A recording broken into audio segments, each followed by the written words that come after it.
Welcome to another Founder Wisdom podcast. We have Joshua Kanter with us today. He's a founder and CEO at Leaf Planner. He's also principal at Josh Kanter Wealth Advisory Services in Sandy, Utah. Utah's beautiful, by the way, Josh. So welcome to the pod. Tell us a bit more about yourself and what you're up to nowadays. Thanks, Charles. Thank you for having me. It's great to be here. I'm in Salt Lake City, as you just mentioned. I wear three different hats. I run a family office, a single family office for the broader Kanter family, our family. So it's three generations and three branches of the family. The Josh Kanter Wealth Advisory Services is really just a small consulting practice of mine that helps other families and family offices think about issues around multi-generational wealth, family meeting facilitation, family governance, family education, things like that. And then Leaf Planner is really my main activity at the moment and is an outgrowth of all of my prior 35 years of work history and bringing knowledge and hopefully a solution to other families to help them with all kinds of different issues. Very nice. Yeah, that's a long time, 35 years. Did you started with money? How did you make your first chunk of money to actually invest and create some more money? I'd say a combination of both. My parents came from nothing, but were very successful. And so I certainly had a leg up, I'll say, in my own, start. I became a lawyer out of college and law school, and obviously had a reasonably high paying job coming out of that. And because of my parents' success, I was able to go to school without student debt and things like that. So definitely had that leg up. Had a good career as a lawyer and investing and building some of my own wealth and family wealth access to as well. And so it's been a very fortunate circumstance to be in. Do you feel the pressure to keep up with your parents and your dad? Yeah, it's interesting that you asked that. So my dad was probably the world's most renowned tax lawyer of his era. Wow. Super famous guy, super well known. Clientele that includes everybody from the Pritzkers, Chuck Dolan, Hugh Hefner, Mel Simon, Simon Properties, like all Sam Zell, like really amazing people. So growing up in that environment, to your comment, yes, it was, it's a big shadow to grow up in. And we were from Chicago and everybody knew my dad. And so there was always this, oh, you're Burt Kanter's son. But it's been a fun, first of all, I wouldn't trade it for anything. He's brilliant and a very loving father as well. So I had the best of all worlds in that respect. But it made me put a lot of expectations on myself of what I would achieve and how I would achieve it. He died very young, well, youngish, 70, which definitely impacted my path as well. And but there's always that lingering, would he be proud of me? And have I done the things that I wanted to do because of growing up in the environment that I grew up in? It's a challenge. And growing wealth, is it as stressful as making it as a startup founder and actually making your first chunk of wealth?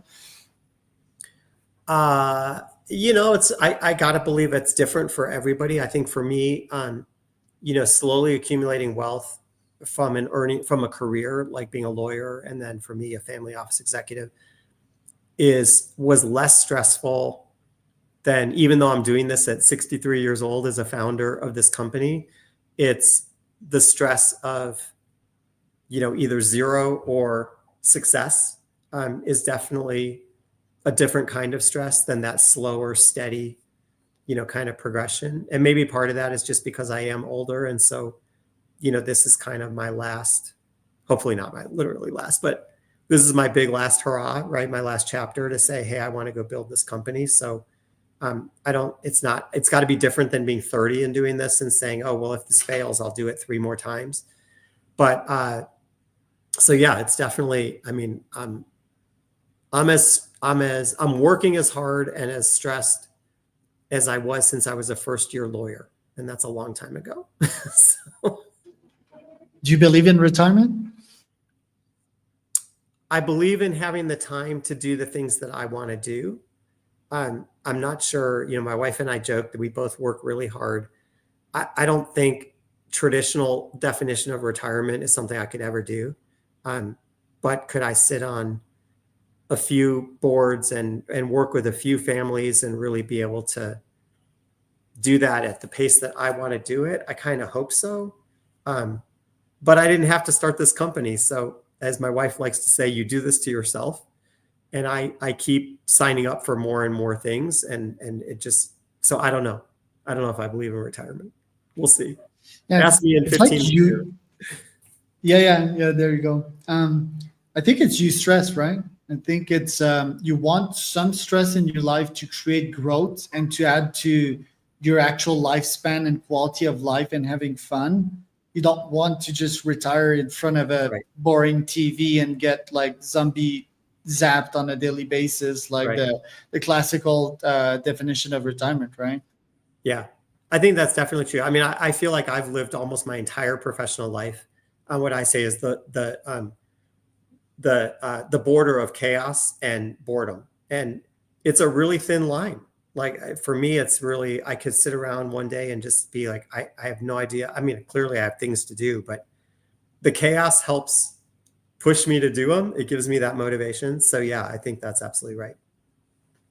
Let's talk about that chaos. Were there some points in which you lost massive sums of money for yourself or your clients and you were like, holy shit, how am I going to come back or recover from that? Um, Not so massive as to have that level of fear, but definitely there are instances in our own family. So we were in the venture capital business for a long period of time. Um, we I can't quite say we didn't follow our own rules because we didn't have rules, but by virtue of the fact that, for example, we didn't have a really strong investment committee process and investment policy statement, we went too far out on certain companies, and so we lost significant amounts of money, disproportionate amounts of money on certain deals that we shouldn't have. And so there definitely was stress and guilt, kind of associated with that. Early in my career, I came in to run one of our portfolio companies and take over one of our portfolio companies, and I raised all the money to do that from both our own family and venture funds and then our outside capital. And that did go to zero. And so notwithstanding that I think I did everything I could to make it survive and to make it succeed, failure is hard, right? So there definitely was, again, a lot of guilt and fear about doing. I didn't do it again until now, and that's 30 years ago. So there definitely was a tremendous amount of stress and fear created by losing other people's money. And that was really part of it, is losing other people's money. Doing Leaf Planner now, we only raised money about a year and a half ago after we knew that we had market traction and had clients and had a product in the market that was being well received, because I had no interest in losing. If I lose my money, that's okay. Not great, but that's okay. If I lose other people's money, that's at this stage of my life, like, that's not okay. Right. What's your mental process after a big loss like that? Like mine is bury it with more success, like more time in my business, more wins, Mm-hmm. but not like double down on my failure and go into sunk costs and go like degenerate gambler style and just like go deeper in the hole. I think that's the default in most people. And yeah, like mentally not repeat too much the failure and just be like, yeah, I'll just learn from this, right? Like, what Yep. is your mental process, especially when you have a client repeating that, yeah, you failed on this, right? Like, Yeah. what is yours? Yeah, I would say, much like you're describing, it's really what can we learn from this, right? It's, first of all, how do I do kind of the postmortem on my own behavior? Did I make any mistakes? Did I do everything I could? Could I have done something different? Right? And then what are the lessons, again, that I can learn from that and take forward, whether that's the people that I'm surrounded with, the approach that I took, the decisions I made, whatever, again, whatever those things are. So yeah, I think it's definitely, for me, it's certainly never been a double down into a bottle or into a needle or into gambling or, any of these other things. It hasn't been a double down into the vices. It's been a, how do we grow from this? And to your point, bury it, not bury it to lose it, but bury it to not be not be a barrier to continuing to grow and do the next thing, because life has to go on, right? So Yeah. Yeah, it's sort of, in my case, like use it as a chip on my shoulder, right? And a motivator to have a quote unquote vengeance, or just teach myself a lesson to not do it again. yeah, Burying it with success is good, not yeah, forgetting it, yeah, but not also going like PTSD and be like, I made that mistake, so I'm not ever going to invest in that again. I think right. that's not the lessons. Like in this specific scenarios with that variable, and yeah, be like sort of scientific about it. I'm curious about yeah, your fund or your clients, for example. Do you actually specifically choose them? Do you sometimes refuse some clients? I typically, yeah, I would refuse. So on my consulting practice, I I won't say refuse, but I will encourage people. So first of all, it depends on what they really need. And my, I do most of what I do because I love it, not because I need, I mean, I like to get paid for it, but I do it mostly because I love it. And so if you came to me as a client looking for my consulting services as a multi-generational wealth family, for example, I'll say if there's a lot of conflict in your family, I'm not trained to do conflict. Like that's not my area. So I'd rather encourage you, even if you love me, I'd rather encourage you to go find somebody, and I'll help you find them, but go find somebody who's got that real expertise in dispute resolution or in conflict management. If you came to me and said, I need somebody who's got a real therapeutic background. Well, I'm a lawyer by training, right? I think I'm really good at what I do, but I don't have that therapeutic background. So if there's a family situation that needs more of that therapeutic background, again, I'm going to try to help you find somebody else. On the leaf planner side, we tend not to turn anybody away, but we do want to really vet people to say this system is a good fit for you. Because if you're not going to use it, if you're not going to benefit from it, I really don't want your money. And so there's no reason, for you to sign up and be disappointed, and it's expensive. So there's no reason to sign up and pay a lot of money for something that you're not going to use or benefit from. So we've learned a lot. Leaf Planner's been live for 3.5 years now, and we've learned a lot about who that not just ideal client profile is, but that kind of ideal client personality. Maybe that's a different way of saying ICP. And so understanding who those people are and who's not going to be successful, I'd rather turn them away and then have them be disappointed. So a little bit. Got it. Is there a lot of conflict normally in wealthy families? Yeah, there can be. We see, I mean, it's now becoming a bigger and bigger industry of people who do this kind of work that I do, and many of my mentors did in the space. But there's a lot of often conflict. I mean, around different things. There's things that we see families where, I mean, first of all, it could take years, again, going back to that therapeutic background of figuring out really what's happening on the surface relates to, you beat me up in the living room when we were 6 years old, and You stole my bread. Right, exactly, right. So there's that kind of thing. There's families where family members were invited into the business. Obviously, there's a lot of patriarchal stuff where dad handed down the business to the oldest son or whatever, and now the daughter, if she's even a shareholder, right? There's all that kind of conflict. So yeah, there can be just conflict between spouses and partners who come into a marriage or a partnership with different levels of wealth. So all kinds of sources of, and again, it's a continuum of how serious that conflict is. Some of it, needs a different kind of solution than what I can provide. Some of it is just having seen these kind of families before and knowing how to navigate those conflicts. So, but yeah, conflict is, I like to think that when the show Succession was on TV, like that was fairly ridiculous. Most families are not that conflict ridden, but that does happen, right? There are these kind of crazy situations, and you see them when families explode on the front page of the New York Times, the Wall Street Journal, and brother and sister are suing each other over this, that, or the other. That often is not about, I like to say families typically don't blow up because they could have gotten 10 more basis points of performance.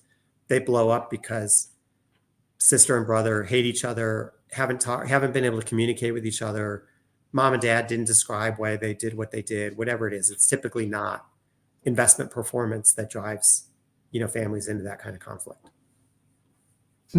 So how do you raise a kid as a wealthy person so that, yeah, they're good people first, and I guess they don't fight over your money or even create their own money and their own legacy? Because Yeah. I'm in the opinion of probably not leaving my children's with my wealth. I mean, that's quite the Spartan mindset, but I want them to do their own. And I understand that most people wouldn't think that way.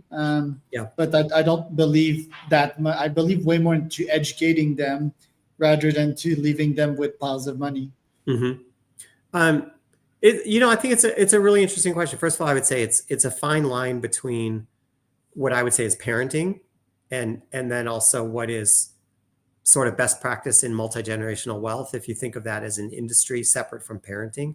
And people are going to have that continuum as you're describing of use cases, whether that's I want to leave my kids a pile of money, or I don't want to leave them a pile of money, or I'm like in my case, I would say, my goal, first of all, I personally think, this is just Josh's opinion, right? Not what I necessarily advise other people on, is my kids watch. It goes back to your comment even about retirement.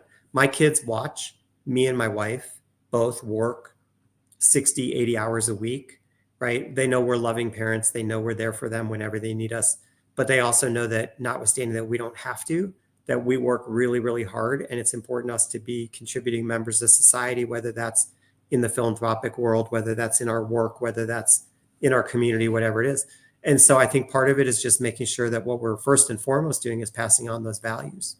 And then second, that the world's an interesting place, right? And it's a hard place. And I don't think the things that I had provided to me and the world that I came into is different than you and your generation, and is different than my kids and their generation. And so to me, if I can leave something that doesn't mean they don't have to do anything, but means that if their life is harder, even buying a home is harder than it was when I was 25 or 30 years old, right? I mean, now 25 and 30-year-olds can't buy a home. So can I help my kids do that? Can I give them the same gift that I was given to come out of college without any student debt?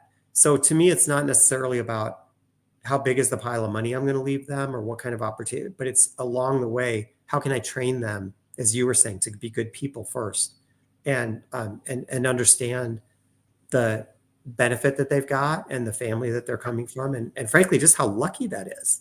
I mean, the luck that I was born into a family of my father and my mother was a loving human, and my dad was brilliant and loving, and the fact that I got all these opportunities, and even to, at least in those days, I'm not sure I believe that right this second, but in those days, I would say the good fortune and luck of just being born in the United States. My God, like, how do you not look at that and say there's an element of luck there, that I didn't create that. That's luck. Yeah, privilege. Like another question that came to my mind is like an emergency fund, right? Like if they ever get sick, if they ever hit a bad luck, like that's something I would believe. Is that something I can put like legally? Like if they get very sick, like they unlock X amount of money, or? Yeah, I mean, you can be very creative in the way that you lay out those wishes, right? And so I think I do spend a lot of time talking to families about that kind of issue of how much do you want to be ruling from the grave, like on the assumption that you're gone by the time these questions are coming up. How much of this is about, again, in my case, I would say, if my kids run into hard times, whatever that means, however we decide to define that, then they should have access to, capital if they need it. If they don't need it, and I'm highly confident they'll never need it, great, give it away. Do whatever be philanthropists. Like, I don't care. Do what you want. First of all, I'll be dead. Do what you want with it. I don't want to rule from the grave. My parents didn't rule us from the grave. So, but yes, I mean, you could be very creative about how you're setting up those structures and thinking about those issues and what you want the kids to do. And that's a tie-in for me, like with Leaf Planner, where on my advisory side, I'm helping families think about those issues. On the Leaf Planner side, we're helping people think about how do you actually document that and share that with your kids so that your kids know that's why I did it. That's what I'm hoping for you. I want my kids to know I hope the best for them. I have full faith in them and their ability to go knock it out of the park. But I also want them to know that the success that I've had, and we're now at the third generation of that, is there if they need it. It is that safety net. It is that, and that's, again, lucky for them, privilege. But so they need to understand that and not change how important it is that they be contributing members of society and go do things. But also give them the flexibility. If one of them wants to be a teacher in downtown San Francisco, that's an expensive proposition. How do I help them make sure that that's a valuable outcome? But how do I help them achieve that? Right. So it's all those things. And I believe that we're going to crack longevity in the next couple of decades. How would that actually change the landscape of wealth planning if I can just live forever? Yeah, I think it changes it a lot. If you really think we're going to crack that in a live forever, that's a different aspect altogether, right? But even now, there's so many families where, I'm working with families where mom and dad are 97 years old, right? And the kids are in their 60s and 70s. And so the whole notion of thinking about wealth transfer while people are living longer and longer, and let's assume that breaking the code is really more, maybe people are going to live to 120 or whatever it is. Like, I don't know if you really mean that live forever. Maybe that code gets broken too. But thinking about how does that change the landscape?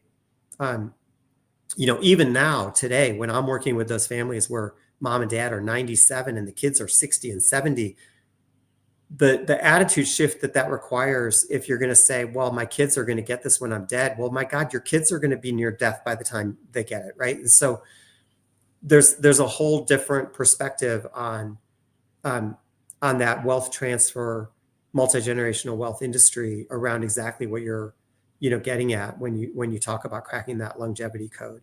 And it's got to be thinking about, what do I need to be comfortable for the rest of my life before maybe my kids are getting access to that, or how do I want to balance all of those needs? But it's not as simple as it used to be, and maybe it was never simple, but it's not as simple as it used to be. If you said, hey, life expectancy is in the 70s, and therefore your kids are going to see this money in their 30s or 40s, whatever it is, right? It's going to get more complicated. It's already more complicated.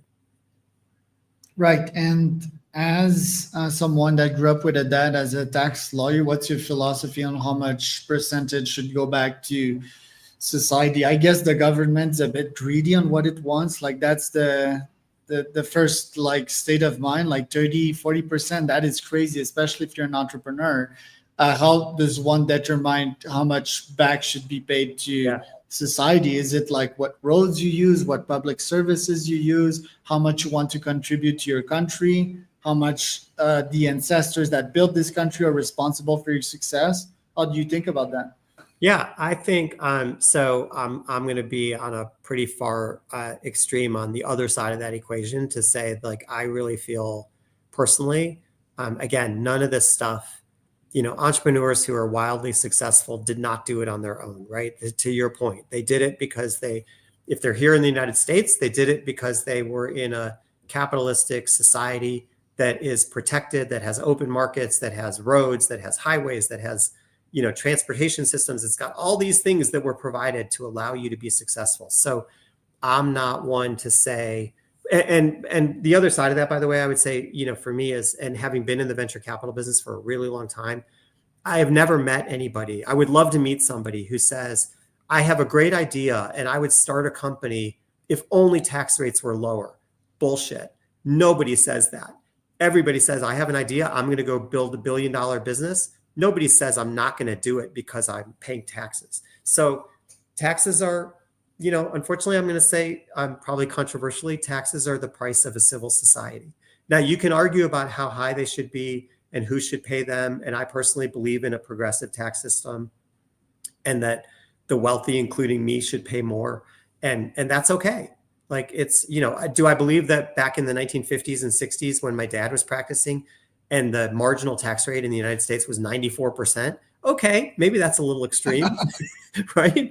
But Oh boy. is 30% too high? If Leaf Planner is successful, should every dime that I make on capital gains be exempt from taxation? Should I be able to live my life the way some people are doing by borrowing against everything and never paying capital gains taxes because I can borrow against my assets? I'm not convinced that that's healthy for society. Yeah, that's interesting. I tend to think we live in a global world as well, and Alexander Graham Bell invented a phone, so theoretically you should get like a percentage of your money, right?